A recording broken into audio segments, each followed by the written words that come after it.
Le grand lieu des contaminations, c'est resté l'entreprise et en particulier les zones de restauration collective dans les entreprises, et c'est resté aussi le milieu intrafamilial lorsque des éléments extérieurs, comme par exemple les lycéens avec des formes asymptomatiques, viennent contaminer leurs proches. Je ne crois pas qu'en parlant avec la personne à qui vous faites la queue avant de rentrer chez le fleuriste, c'est là que vous allez attraper le coronavirus. Docteur, après, je peux peut-être me tromper. On écoutera un commerçant, Nicolas Marsicano, qui est avec nous en direct. On va lui donner la parole dans un instant. En tous les cas, y compris dans des petites villes et y compris dans des régions qui sont peu denses en population, il y a le virus qui circule énormément et on voit quand même qu'en Savoie, qui n'est pas réputée pour être la zone la plus dense en population, on a une flambée de l'épidémie.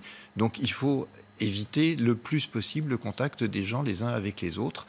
Et effectivement, pour les lycéens, je pense qu'il serait extrêmement raisonnable qu'ils s'isolent en rentrant à la maison et qu'ils portent un masque. Donc dans les hypermarchés, ça ne pose pas de problème. Les hypermarchés Il n'y a pas de contact dans les hypermarchés. Mais par contre, il y a des contacts dans les petits commerces.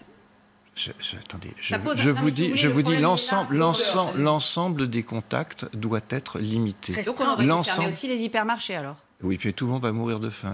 Donc pourquoi sanctionne-t-on les petits commerces? N'allons pas à l'excès. Non, mais justement, moi, pour la région évoquée par ce que je veux juste dire, parce que mais vous pouvez discuter. On discute aussi dans les hypermarchés, je crois. Un peu moins quand on est dans son quartier, dans sa rue, quand on fait la queue chez le boucher, chez le papetier, chez le librairie, chez le libraire, forcément, on se connaît. C'est étrange dans ce que vous me dites, Barbara. Mais non, mais parce que Barbara disait quelque chose qui me semblait raisonnable.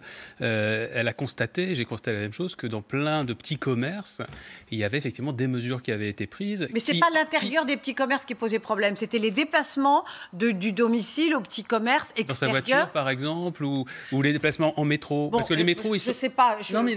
Non, mais c'est pas du tout pour vous embêter, Virginie. Non, mais moi, ça m'embête pas. J'essaye d'expliquer ce que l'exécutif... Ah oui, mais c'est ça le problème, c'est qu'il faut expliquer. Et ce que l'exécutif a voulu faire et ce que les médecins prônent. Oui, le docteur en dessous sur ce plateau nous explique qu'en Savoie, on constate des contaminations et c'est pas le milieu des hypermarchés.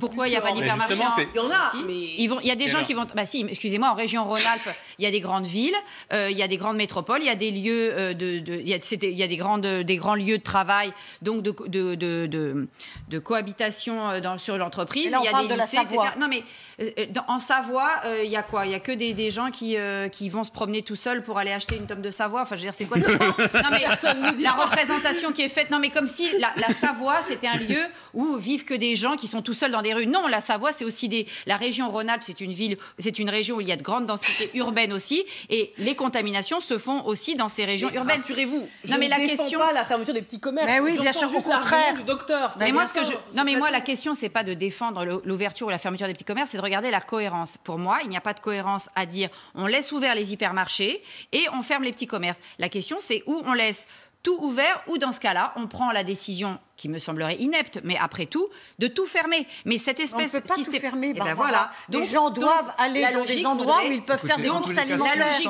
La logique voudrait qu'on ait laissé ouvert un certain nombre de commerces.